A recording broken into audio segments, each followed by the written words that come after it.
Welcome back to DFC Books. Today, we are undertaking a deep dive into a really foundational text of modern horror, psychological horror, cosmic horror. Absolutely. Arthur Machen's The Great God Pan. It's terrifying and actually quite a slender work, but its influence is huge. You see in Lovecraft, Stephen King, Yeah, loads of writers. that's right. And we've got a great set of sources today, really focusing on a listener request, actually. They wanted a detailed explanation, of the characters, their motivations, and the key events, chapter by chapter, basically. Yeah, breaking down the architecture of this tragedy. So if you want the full picture, how the narrative unfolds, that philosophical dread Machen builds, well, this deep dive should be your guide. And our mission isn't just like a plot summary. We want to unpack the mechanics of Machen's genius, how he uses suggestion, psychological collapse. Mm. It's often not about explicit monsters, is it? Not at all. And the whole terrifying journey, it really hinges on one single audacious idea. It's laid out right there in chapter 1. The concept of the veil. Exactly. Articulated by Dr. Raymond. He's really the instigator of all the horror that follows. The sources describe him quite vividly. How so? Well, he's middle-aged, gaunt, thin, has this pale yellow complexion, and he's devoted to what he calls transcendental medicine. Right, this idea that normal medicine just scratches the surface. Mm-hmm. He thinks there's this huge, untapped human potential. But what he reveals to his friend Clarke, it's chilling. He basically says the world we see, streets, sky, love, everything, Yeah. it's not real. Not really. Just dreams and shadows, he calls it. A thin glamour hiding the real world. And that real world is terrifying. It's like Play-Doh, but twisted into something monstrous. Precisely. He argues the goal should be to pierce that glamour. He thinks the ancients knew how. And they called that experience. Seeing the God Pan, experiencing that ultimate reality behind the illusion. And he is absolutely determined to make someone do it. Regardless of the cost. Oh, completely regardless. Which brings us to the people involved right at the start. First, Mary, the subject. The unwilling victim, really, introduces a beautiful girl about 17. Raymond claims he rescued her from the gutter years ago. And that supposed charity becomes his justification, doesn't it? It does. It's dark. He basically says, I saved her life, so her life is mine to use. A tool for his transcendental medicine. It's profound moral depravity dressed up as science. She's disposable to him. Utterly. And then there's Clarke. He's crucial. He's our witness, right? The listeners stand in. Exactly. He starts off timid, skeptical even, but he has this deep, secret curiosity about the occult. That's what draws him in. And he becomes the reluctant chronicler of the doom Raymond unleashes. Yes. So, let's properly dive into part 1, the inciting incident and its immediate fallout. Chapter 1, the pivotal event, the operation itself. Okay, let's unpack this setup. It's very detailed in the text, isn't it? Suggests Raymond put a lot of thought into this. He did. The setting is his secluded country house, the lab itself. It was once a billiard room. Which is weirdly mundane for what happens there. It is. The atmosphere is immediately strange, though. Dimly lit, heavy shades on the lamps. It feels hidden, concealed. And the tools. Shelves of files, a stone slab. Surgical. Unsettling. But the oddest thing, I think, is the chair. The green velvet one? Yeah. It looks comfortable, soft green velvet. Designed for the procedure, apparently adjustable with levers. That comfort against the brutality. Yeah. It's horrible. So the pivotal event. Raymond's action on Mary's brain. He tells Clarke he plans to make a slight lesion in the gray matter. Just a slight lesion. Terrifyingly casual. He calls it a trifling rearrangement of certain cells, a microscopical alteration, all designed to let Mary see beyond the physical senses, to see Pan. But even before he finishes, the environment starts to shift, doesn't it? For Clarke. Yes. While Raymond's busy with a crucible, Clarke gets overwhelmed. This sensory distortion hits him. He notices an odd odor. And it makes him drowsy. Lethargic. Exactly, pervasive lethargy. And this smell, it acts like a gateway. The lab scene just dissolves for him. And he's thrown back into a memory. Yeah, 15 years earlier. A hot summer day, wandering the woods near his childhood home. It's like an involuntary regression. Primal. This sensory element is so key. It shows that just being near this real world is overwhelming. Absolutely. The sophisticated lab gives way to raw nature in his mind. But the memory itself twists. From familiar woods to an undiscovered country, the normal sounds of summer fade into an infinite silence. The veil is thinning. Not just for Mary, but reality is warping around Clarke, too. And this is where Clarke gets that glimpse. Unintended, but terrifying. What does he see? Or sense? He describes a presence, that's the word used. Neither man or beast, neither the living nor the dead, but all things mingled, the form of all things but devoid all form. Wow, that's Pan, isn't it? The elemental reality. It has to be pure revelation. Strips away all distinctions, life, death, order, chaos. The text suggests it nearly dissolves the sacrament of body and soul for Clarke.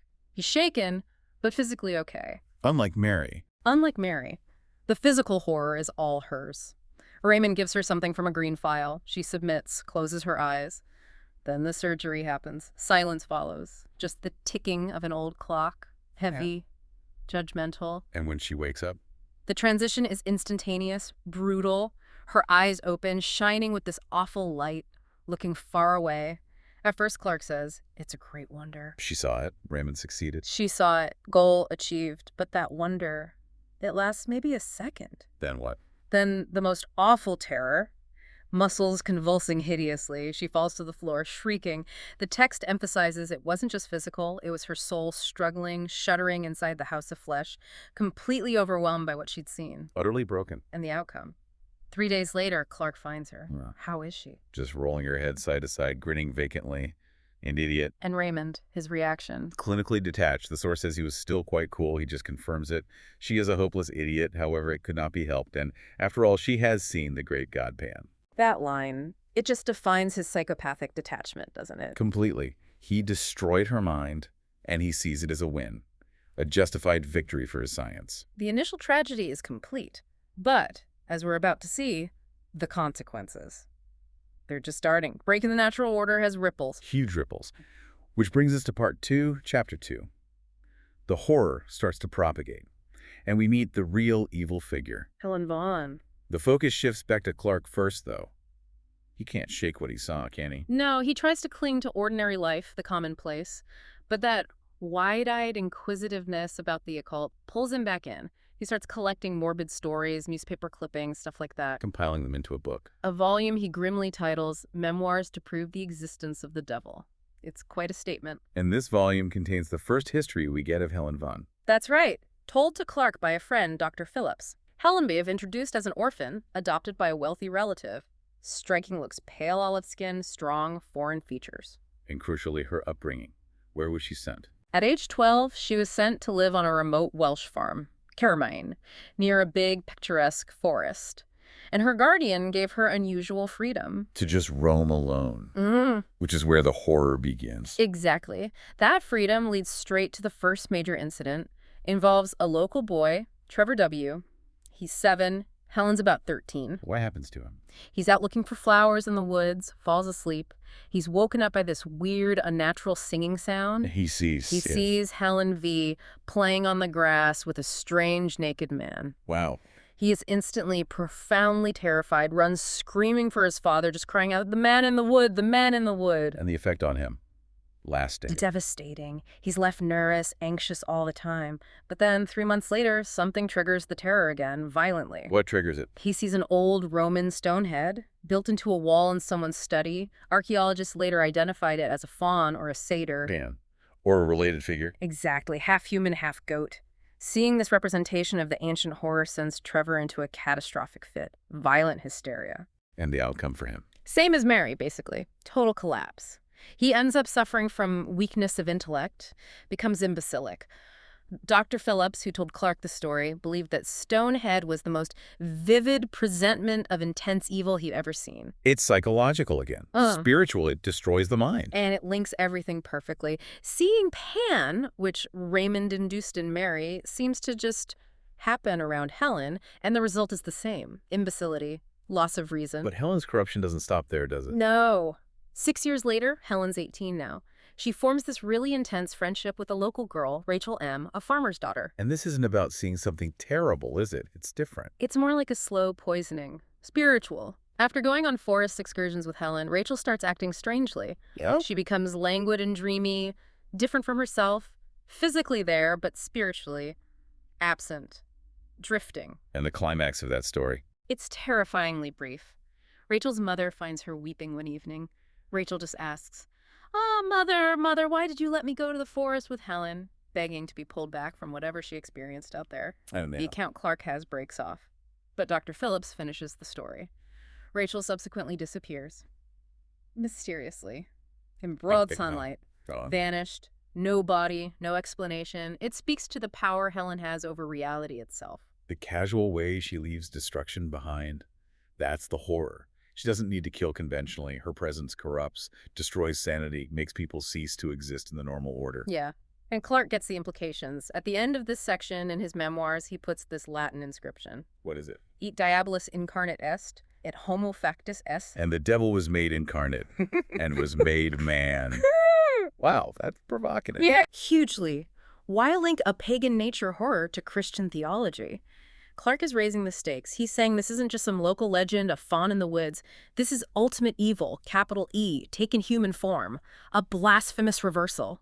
Chaos invading the sphere of man. So this opening history sets up Helen Vaughn as this figure of immense cosmic evil, ready to move from the woods. To the heart of civilization, London, which takes us into part 3. Right, chapter 3, and we meet a new character, Villiers. Yes, a well-to-do gentleman. Likes exploring London's hidden corners, its obscure mazes and byways, a typical Victorian interest, in a way. And he has this shocking chance encounter. Runs right into an old college friend, Charles Herbert. But Herbert is completely ruined, a derelict beggar in Soho, filthy rags, destitute, broken. Total shock for Villiers, obviously. Herbert used to have land, position. Exactly. Villiers demands to know what happened, how did he lose everything, and Herbert gives one of the most chilling confessions in the book. What does he say? He says he married Helen.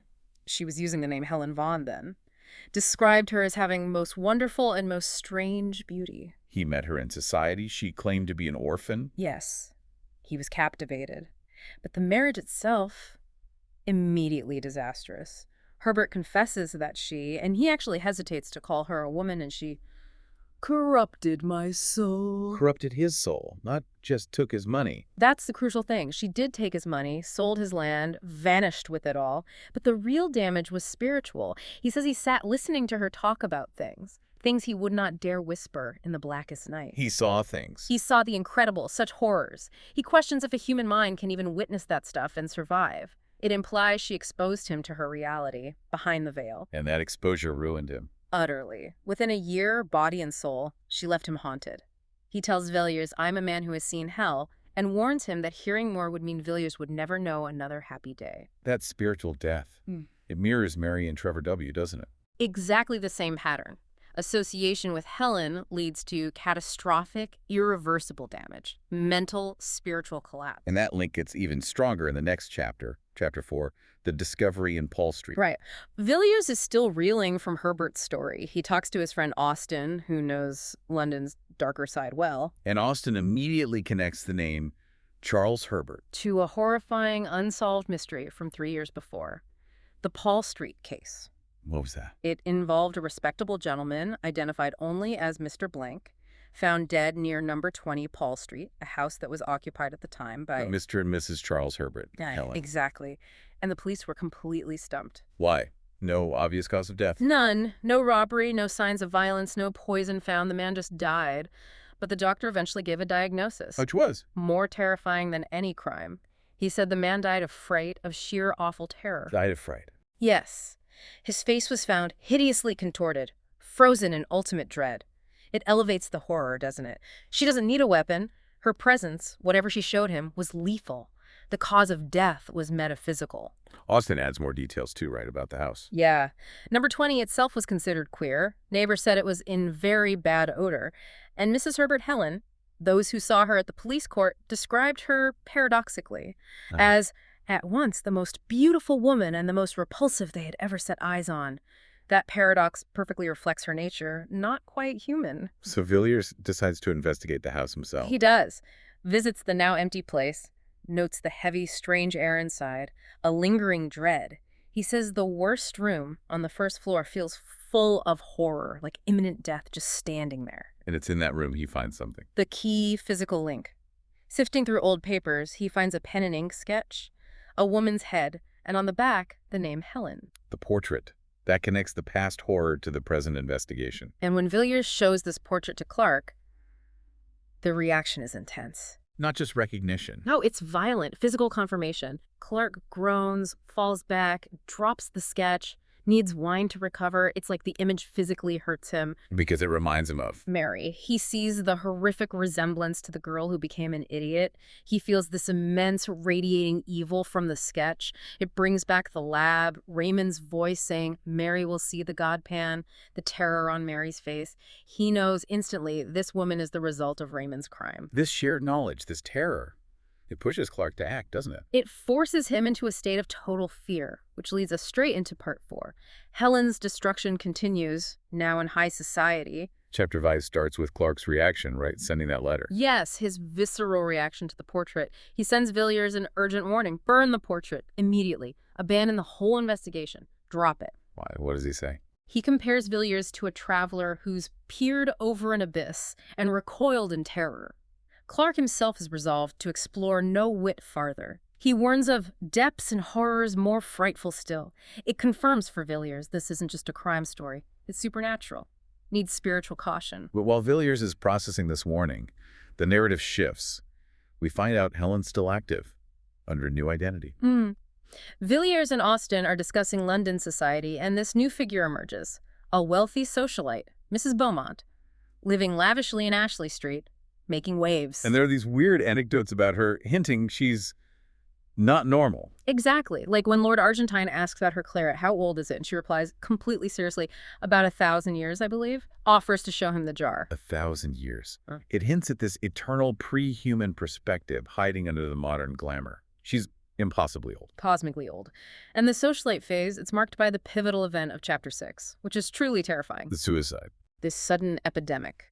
Seemingly motiveless suicides sweeping through London's wealthy elite. Lord Argentine, Lord Swanley, Mr. Crashaw. Rich, successful men. Happy lives, apparently. And they all die in a very specific, agonizing way. Yes, that's what baffles Scotland Yard. The consistency. It's always slow strangulation. They tie a cord to something, often a bedpost, and fall forward, ensuring this torturous, self-inflicted, shameful death. It's not just self-destruction. It's like self-annihilation with maximum indignity.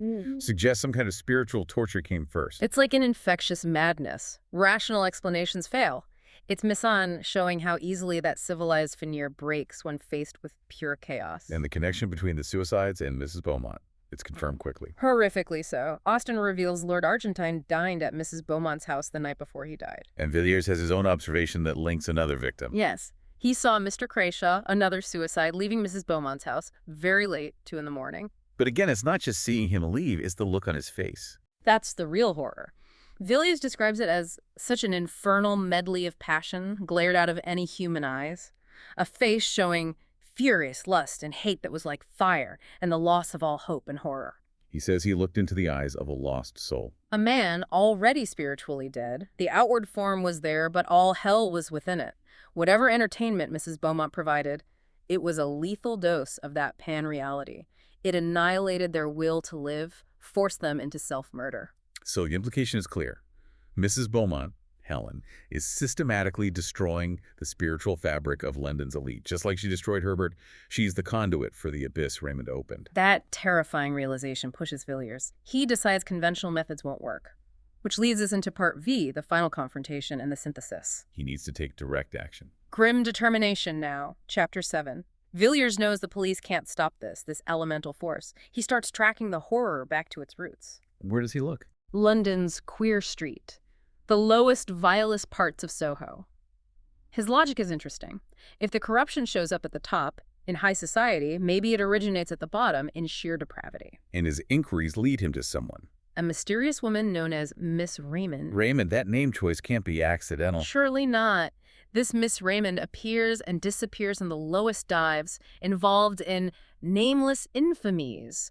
It suggests the horror sometimes sheds its fancy disguise to wallow in pure debauchery. And Villiers tracks her. Tracks her from these haunts right back to Ashley Street. Sees her enter Mrs. Beaumont's house. Confirmation. Yeah. They're all the same person. Yes. The sophisticated socialite, the ruined man's wife, the girl in the Welsh woods, the creature in Soho, all Helen Vaughan, Mrs. Herbert, Miss Beaumont. And the true nature of her activities.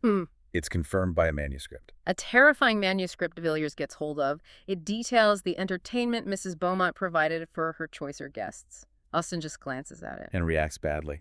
Physically ill, overwhelmed by dread and nausea, throws it down immediately, says the contents are worse than the dread and horror of death itself. So the entertainment was the exposure to Pan, the sight that drove those men to suicide. Seems certain, a sight so vile, so true in its awfulness, it just annihilated them. And this is where Villiers reveals his plan, his desperate resolution. He's bought something, a long coil of the best hempen cord, with a running noose, from a dusty shop in Soho. A rope? What's he planning? To confront Helen, offer her a choice. Which is? Public exposure to the police, the inevitable revelation of her demonic nature, or self-strangulation with the cord he bought. He's going to force her suicide. He's ready to be the executioner. To save civilization from the abyss Raymond opened. He's acting outside the law now, a moral operative against cosmic evil. And just as he's resolving this, more proof of Helen's destructive path comes in. Yes, Austen gets a letter confirming the fate of an artist, Arthur Merrick. Remember him.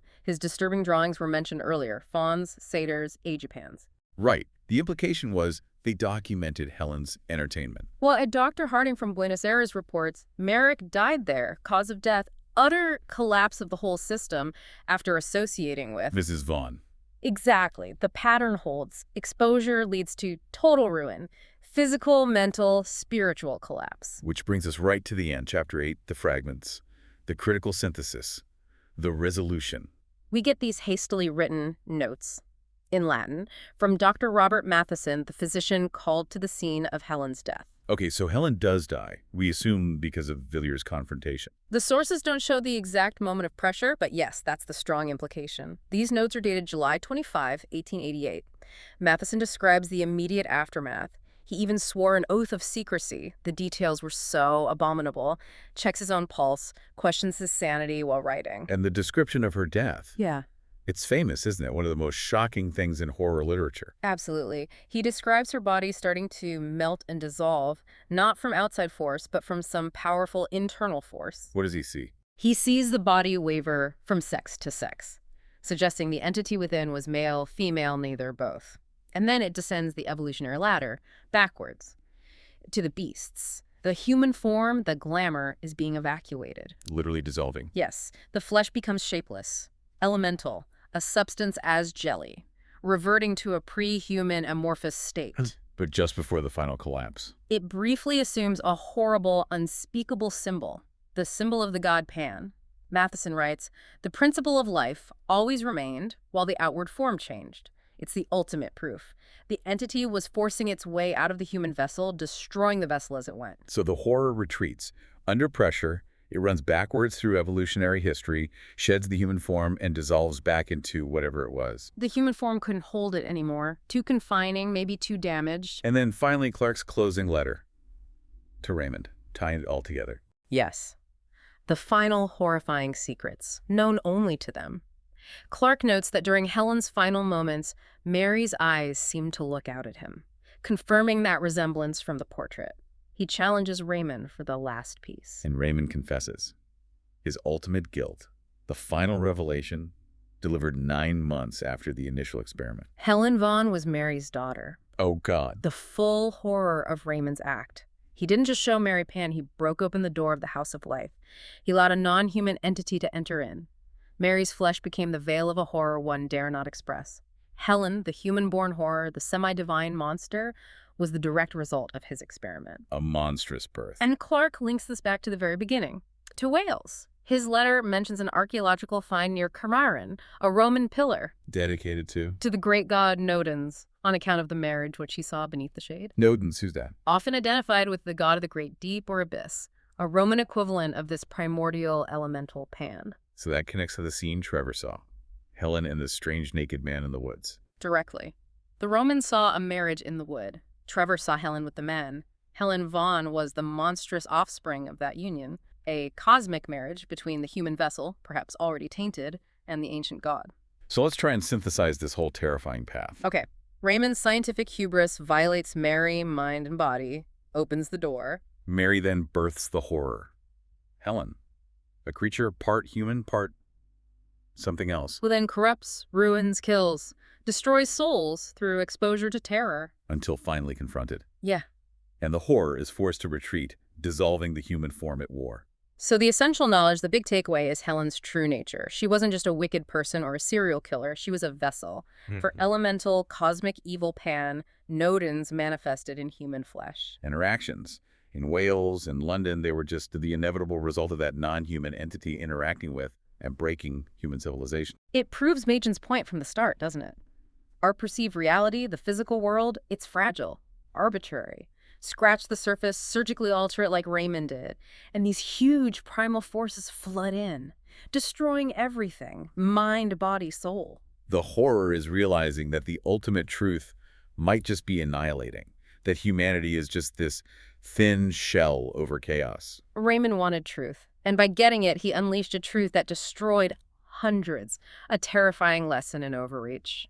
Hubris. Okay, so finally, let's leave you, the listener, with one last provocative thought to mull over. The source material mentioned that Roman pillar, erected because someone saw a marriage in the woods between a human and the divine horror. What's the ultimate meaning of that kind of marriage between the human and these raw, pre-human cosmic forces? Is Machen suggesting this connection is always there, lurking? That civilization is in this constant battle against indifferent chaos? Is Pan just waiting for another invitation? If our human form is just a temporary veil, like Raymond thought, what responsibility do we have, not just to avoid looking through it ourselves, but to make sure nothing from the outside gets invited in again? Think about that, the fragility of your own perception. Next time you look at the quiet earth beneath your feet.